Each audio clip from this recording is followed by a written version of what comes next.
Bonjour, bonsoir. Une nouvelle fois, bienvenue dans notre émission Place à la réflexion. Euh, à force, vous commencez à voir la thématique, vous commencez à voir comment est-ce que les émissions se profilent. Donc, je vous invite à être tranquillement là où vous êtes, tant que ça soit dans la voiture, à la maison ou au boulot, posé pour pouvoir, à votre tour également, participer à la réflexion que nous abordons lors de nos émissions. Une nouvelle fois, l'espace commentaire est disponible en dessous si vous voulez partager des idées, des commentaires ou rajouter également votre réflexion. Pareil, je lance aussi un appel parce que dans l'une des commentaires qui nous a été envoyée, il y avait une partie qui nous invitait à proposer notre espace d'échange à des pasteurs ou des personnes d'autres communautés qui sont prêts à débattre ou échanger. Donc, n'hésitez pas si vous avez des propositions ou des arguments, n'hésitez pas à vous manifester pour qu'on puisse voir ce qui est possible d'être fait. Donc, sans plus tarder, nous allons rentrer dans notre émission, dans notre thématique du jour. Une nouvelle fois, nous avons comme invité qui nous a fait l'honneur une nouvelle fois de reprendre présent à notre invitation d'aujourd'hui, le combattant Mouaïla. Donc sur notre dernière émission, donc on est resté avec des thématiques qui n'avaient pas fini d'être abordées ou qui n'étaient pas forcément approfondies par manque de temps éventuellement ou parce que l'émission tirait vers sa fin aujourd'hui. Donc, on a l'occasion une nouvelle fois de pouvoir poursuivre et approfondir ces éléments de réflexion.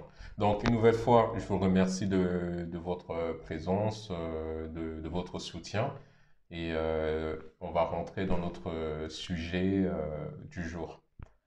Bonjour, combattant Moïla. Bonjour mon frère Longa et je dis bonjour à toutes ces personnes qui vont nous suivre à travers cette vidéo. Merci beaucoup.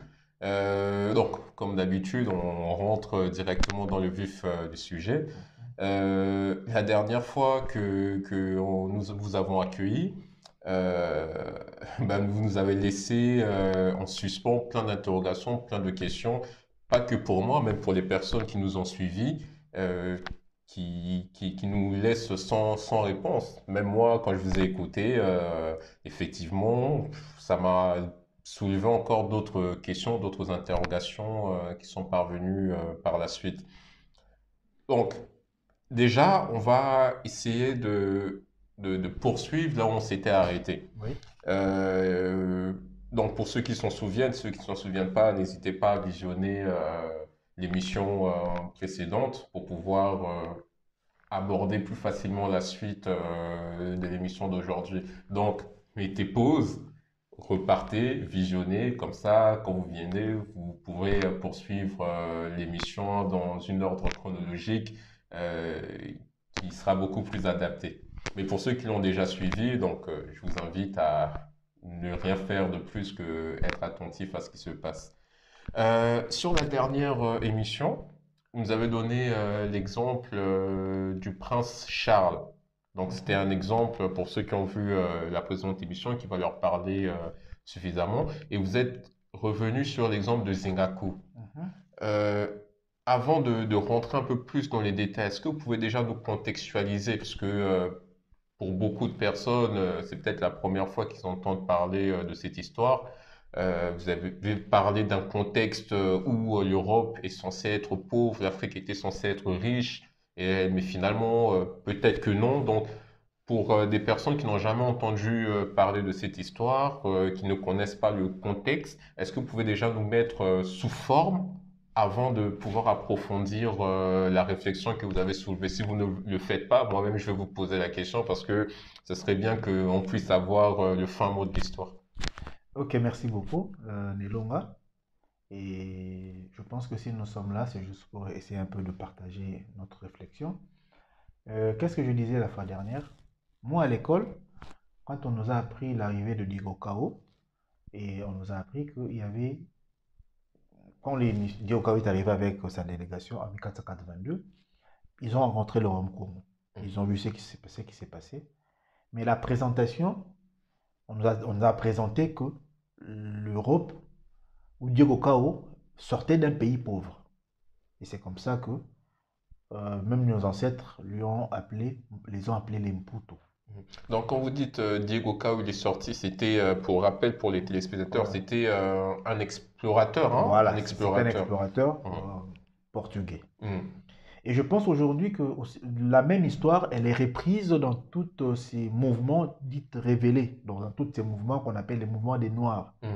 Donc, on a repris justement la même histoire. Donc, Diego Cao, quand ils arrivent, avec ce qui se passe, donc il est venu d'un pays pauvre, Mhm. et quand il est arrivé chez nous, il a vu ce grand royaume Congo, qu'il a émerveillé, et voilà, qu'il a trouvé tout ce qu'il n'y avait pas chez lui. Mhm. Mais, quelques temps après être resté au royaume Congo, il va retourner au royaume du Portugal. Il va aller faire un rapport par rapport à ce qu'il avait vu au royaume du Congo. Mhm. Et en même temps, il avait rapporté quelques cadeaux du royaume du Congo.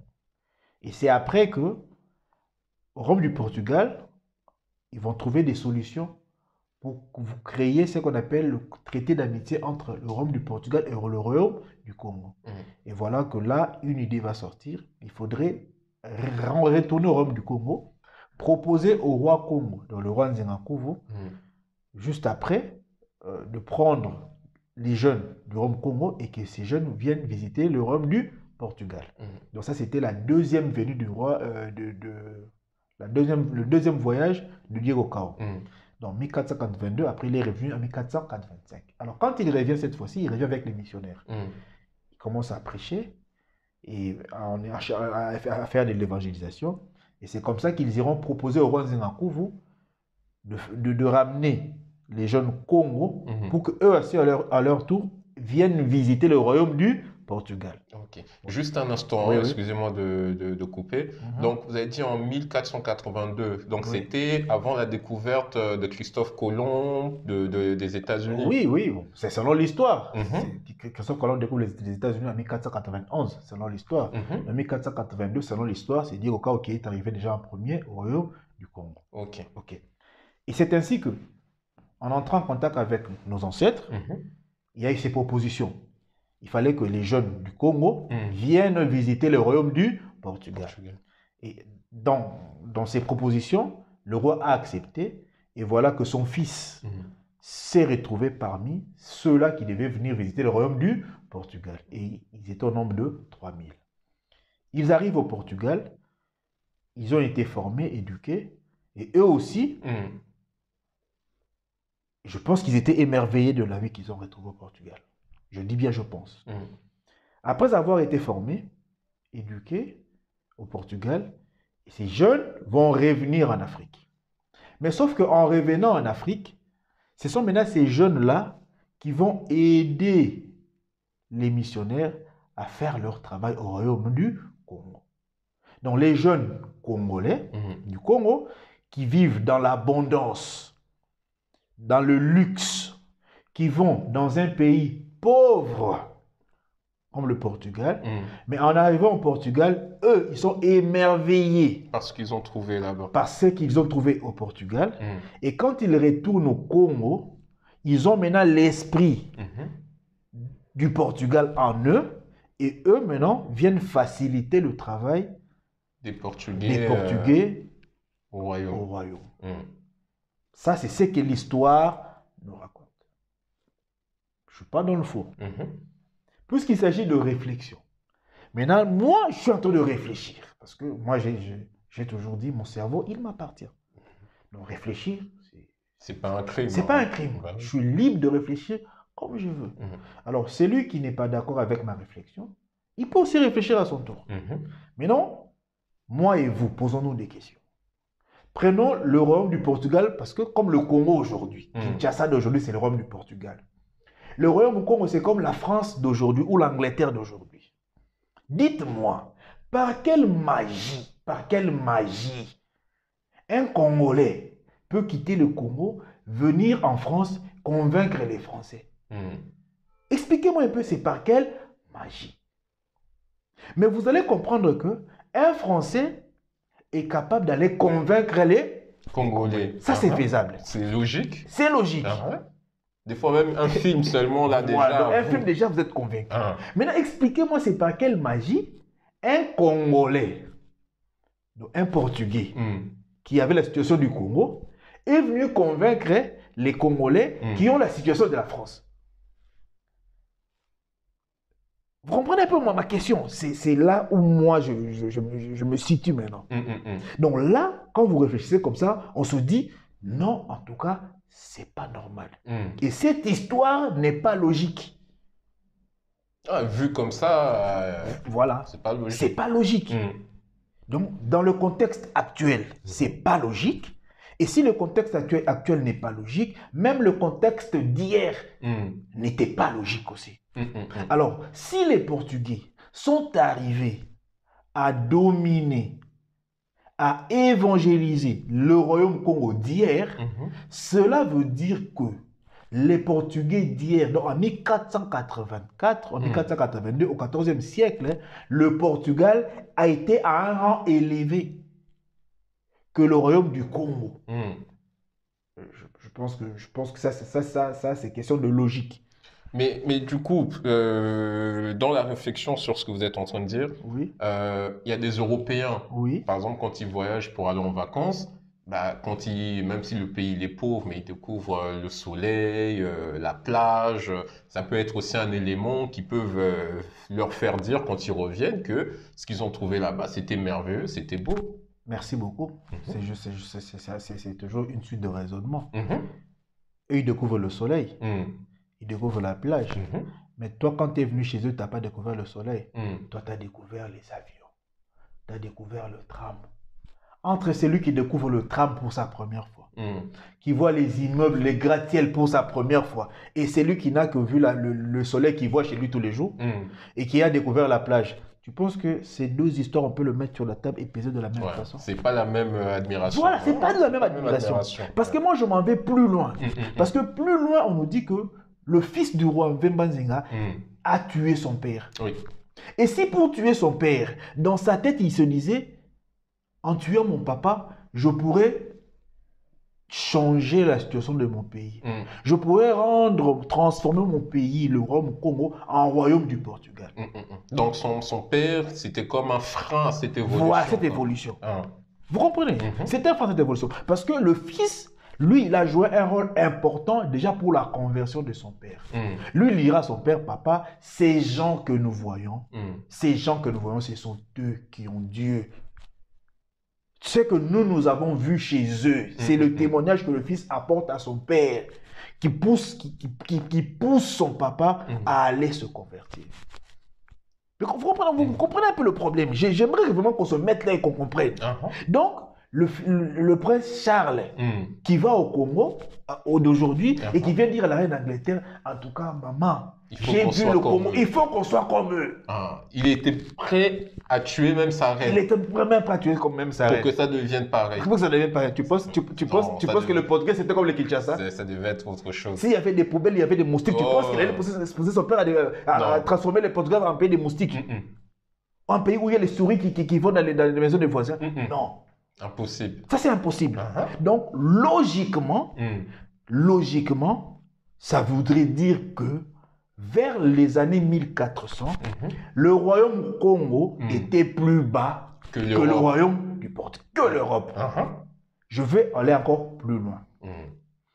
Attendez, juste un instant. Juste un instant.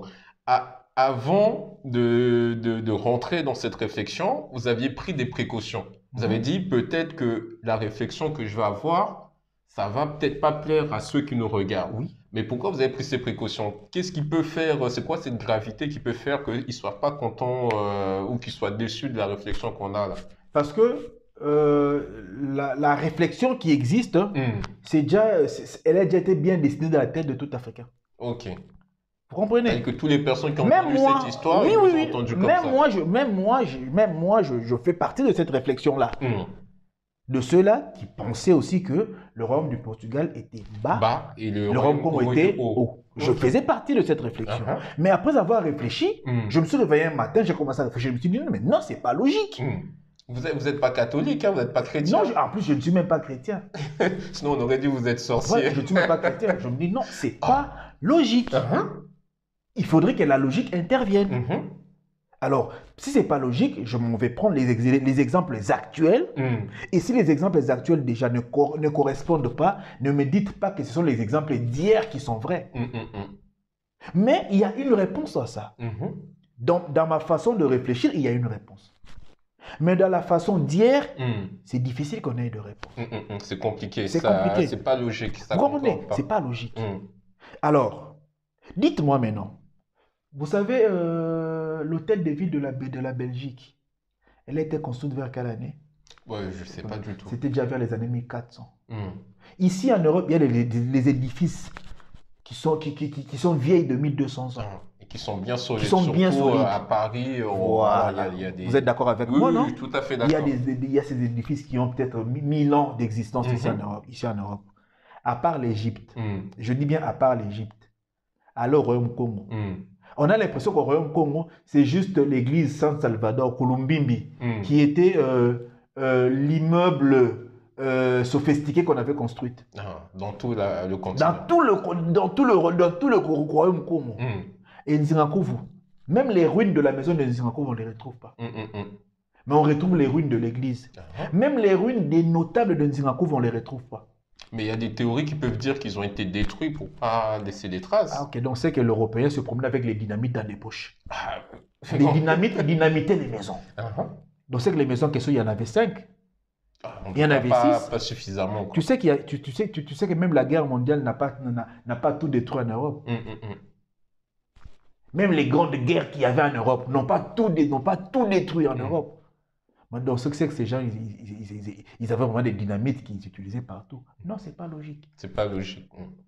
C'est pas logique. Même si vous allez aujourd'hui au Royaume Congo, l'ancien Royaume Congo, vous allez en Angola, au Congo Kinshasa, vous n'allez pas retrouver les ruines qui prouvent que nous étions le plus grand royaume de l'époque. Mm. Ça peut blesser les autres. Mais moi, je parle de la réflexion. Mm, mm, mm. Non, mais c'est l'émission, place à la Je parle de la réflexion. Mais il y a une réponse à ça. Mm. C'est quoi la réponse? Hier, ce sont nos ancêtres, ce sont nous Mm. qui avions construit l'Égypte. Et les ruines de l'Égypte existent jusqu'à aujourd'hui. Comment est-ce que nos ruines qui datent de 5-6 000 ans existent? Mais les ruines de 600 ans, On ne les voit pas. on ne les voit pas. Les ruines de 700 ans, on ne les voit pas, mais les ruines de 6 000 ans, Mm. les tombeaux, ça existe jusqu'aujourd'hui. Mm, mm, mm. Ça veut dire quoi? C'est le même peuple qui a construit l'Égypte d'hier. Quand nous avons quitté l'Égypte, Mhm. il fallait chercher des nouvelles terres Mm. où aller habiter. C'est comme ça que ce peuple se sont dispersés. Et voilà que nous nous sommes retrouvés, nos ancêtres se sont retrouvés au centre de l'Afrique pour reconstruire un nouveau royaume. Mm. Suivez-moi bien, pour reconstruire un nouveau royaume. C'est un peuple qui avait atteint l'apogée, le sommet de l'art. Et en allant vers le royaume du Congo, vers l'Afrique centrale, Il est ils ont reparti à tout zéro. perdu. Voilà, ils sont répartis à zéro. Mm. Voilà, en répartant à zéro, ils étaient dans leur premier pas. Mhm. Et dans le premier pas, dans ce tâtonnement, c'est pendant ce tâtonnement-là que ce peuple va maintenant rencontrer le peuple du Portugal. Ok. Alors, moi, je me dis, peut-être que cette logique-là, elle est plausible. Mm. Parce que l'histoire nous dit que nous sommes partis de l'Égypte Mhm. et nous sommes arrivés au centre de l'Afrique à travers le royaume du Congo. Mm. Et vous pensez que quand nous sommes arrivés, directement nos ancêtres, ils ont émergé? Pensez-vous vraiment quand nous sommes arrivés à l'Afrique centrale, directement, on a commencé à crier? Non. Parce que la logique fait que tu arrives à l'apogée, tu redescends. Ok. Et tu recommences à À zéro. zéro. Et quand nous recommençons à zéro, nous pensons seulement que les Européens, ils sont restés croiser les bras. Et aussi, ils étaient en train de... Eux aussi, ils étaient aussi en train d'évoluer. Mhm. Maintenant, en évoluant aussi, Mm. peut-être qu'aussi, eux aussi, à ce niveau-là, ils se sont dit non, nous sommes arrivés à un niveau où nous devons aller chercher de quoi évoluer ou faire avancer aussi notre culture, notre technologie. Et c'est comme ça que s'est fait cette rencontre. Mm, mm. Et pendant cette rencontre, lui, à cette époque, il était avancé. Et nous, à cette époque-là, nous étions moins avancés. Et c'est ce qui a fait que nos rois se sont pliés plus facilement devant, pas les royaumes du Portugal, mais devant les individus du Portugal. Parce que voilà la différence. Le roi Nzingakuvu s'est plié pas devant le roi du Portugal, devant les citoyens portugais. Donc c'est comme si vous demandez à Emmanuel Macron de se plier devant un caporal congolais. Vous trouvez ça logique? C'est pas logique. Mais c'est pas logique. Mais comment vous voulez que nous puissions gober maintenant cette logique? Cette logique-là qui nous dit que les rois, les dignitaires Congo se sont pliés chez des petits citoyens portugais. Voilà un peu. Mais si nous essayons maintenant de réfléchir, nous allons trouver des réponses. Mais en refusant de réfléchir, on reste un peu limité et voilà qu'on ne comprend plus. Ça devient comme si une fiction, quoi. Mais réellement, ça devient une fiction. Vous êtes puissant dans tout. Et vous vous faites dominer, vous êtes en admiration. Voilà, vous êtes puissant, vous êtes puissant dans tous les arts, vous êtes puissant dans tout.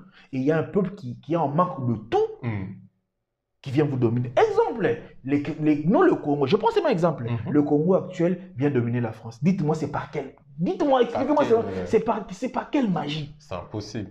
Et si c'est impossible aujourd'hui, vous pensez que c'est hier que ça serait possible? Même hier, ça ne serait impossible. Alors, si cela s'est fait, ça veut dire qu'il y avait celui qui est venu dominer l'autre était supérieur et celui qu'on a dominé était à un niveau bas. C'est logique. Voilà la logique. Je sais que je n'ai pas expliqué la fois dernière. Ah, ok. Mais du coup, dans votre explication, il y a une réflexion et une question qui se pose.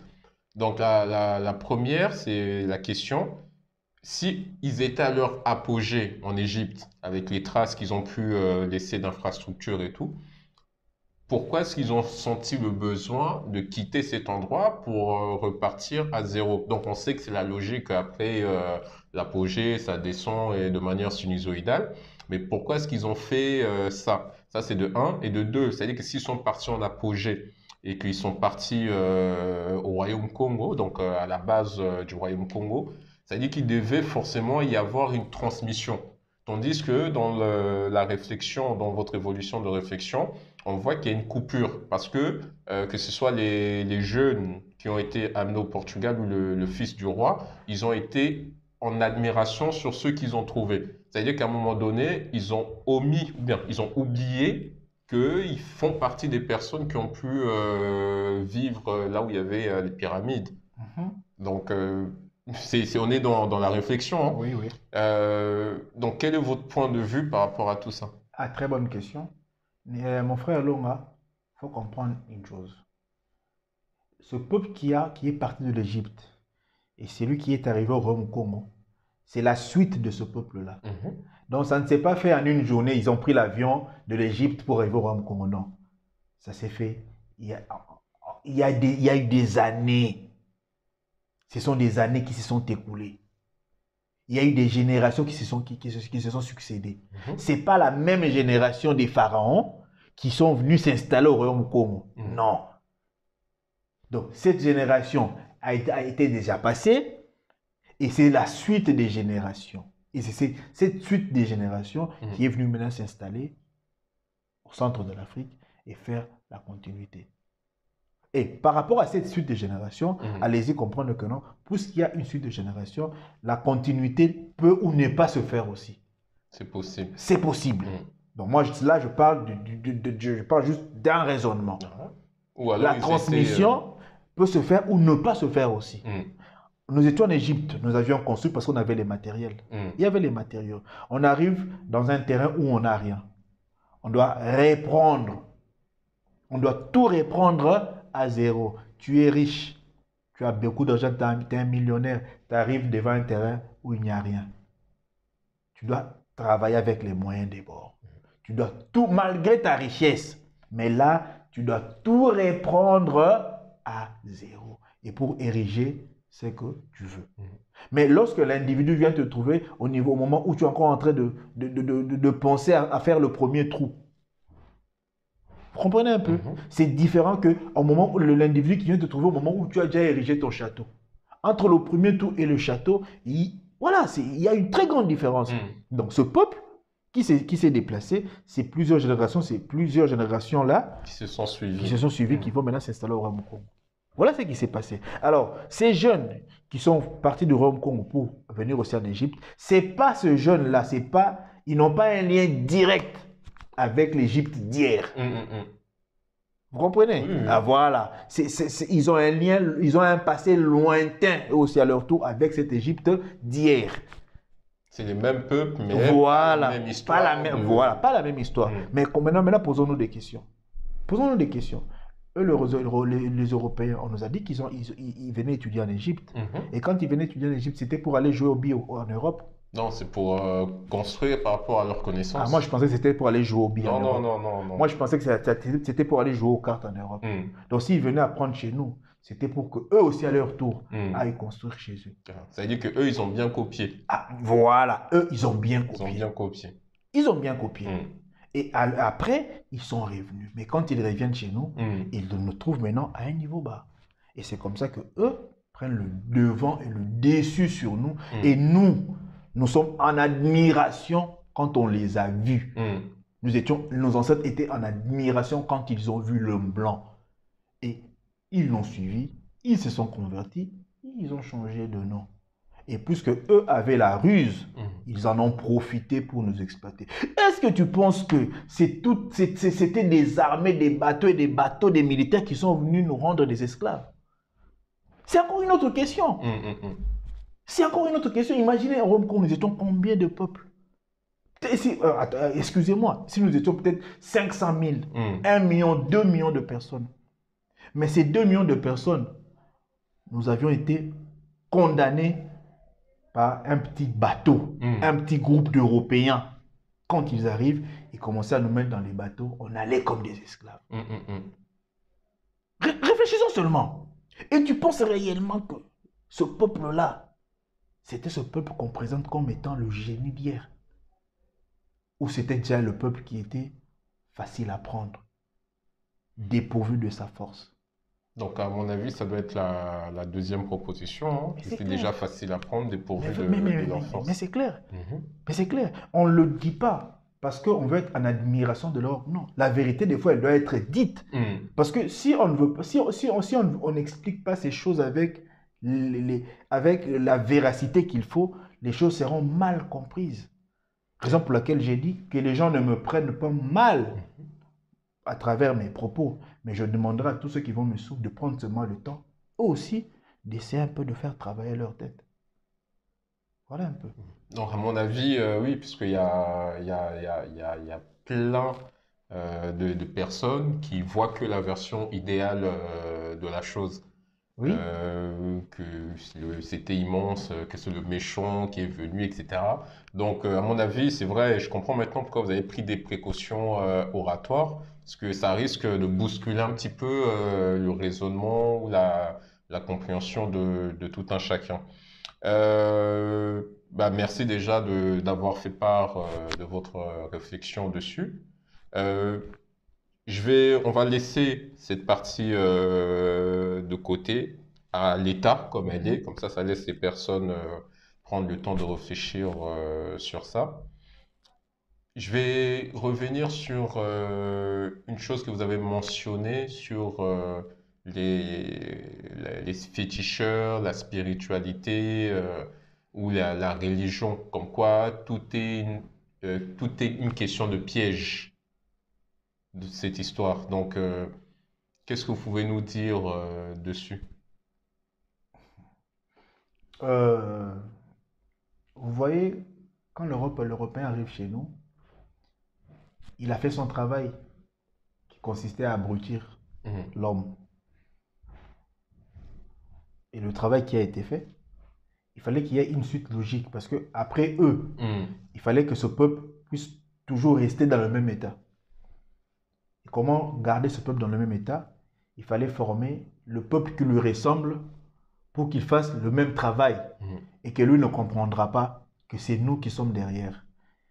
Il fallait former les intellectuels, donc les politiques, qui devrait encadrer ce peuple. Parce qu'il faut comprendre que hier, avant les années 60, l'Afrique était encore gouvernée par les Européens. Il y avait des gouverneurs blancs en Afrique qui dirigeaient. À la place À la place d'un président. Un peu Voilà. comme aux États-Unis, il y a un président, mais après il y a des gouverneurs. Il y avait des gouverneurs blancs. Mm. C'est après les années 60 qu'il a commencé à avoir maintenant les présidents, les chefs d'État noirs. Mm. Donc, formés pour diriger à la place de l'Européen, pour faciliter le travail de l'Européen. Mm. Et à part eux, il y a maintenant toutes ces panoplies des serviteurs de Dieu, que eux aussi vont prendre le relais. Parce qu'il faut comprendre aussi, même avant aussi, les prêtres c'était des blancs qui prêchaient dans les églises en Afrique. C'était eux qui prêchaient. Et quand ils devaient partir, il fallait qu'ils puissent être remplacés. Il fallait former le prêtre qui correspondait au peuple et qui devait faire notre travail à nous à leur place. Un lien, quoi. Voilà. Il fallait former les prêtres. Donc, les spirituels, les pasteurs, les religieux, eux aussi à leur tour, facilitent le travail du colon. Alors, aujourd'hui s'ensuit les mouvements spirituels. Les mouvements spirituels, dits négro-africains, ainsi de suite. Mais vous allez voir aussi, dans plusieurs mouvements aussi spirituels négro-africains, c'est encore le même système. Comme vous dites, même système, toujours une histoire de transmission. Une histoire de transmission. Vous comprenez? Et c'est le même système qui ne consiste qu'à exploiter le peuple. La même pratique qu'on a critiquée hier chez les chrétiens, et c'est la même pratique qu'on retrouve aujourd'hui aussi chez beaucoup de spirituels aussi négro-africains. Est-ce que vous avez un exemple dessus? Parce qu'il y a beaucoup de personnes qui font leur retour dans la culture africaine, dans la spiritualité africaine.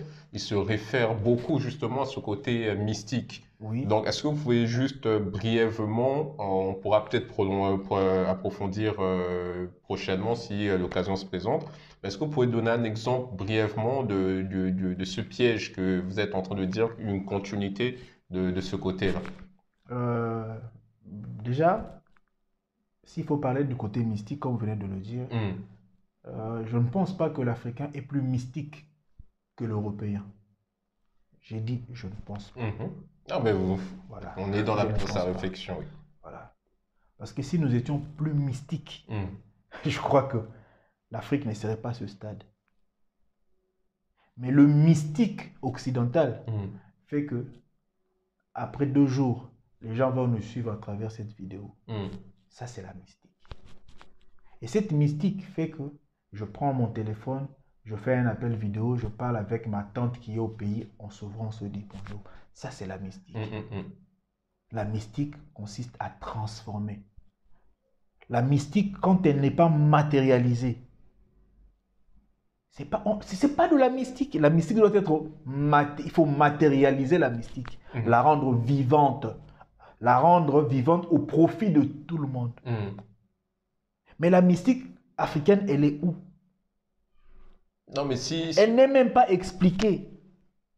Elle n'est même pas expliquée.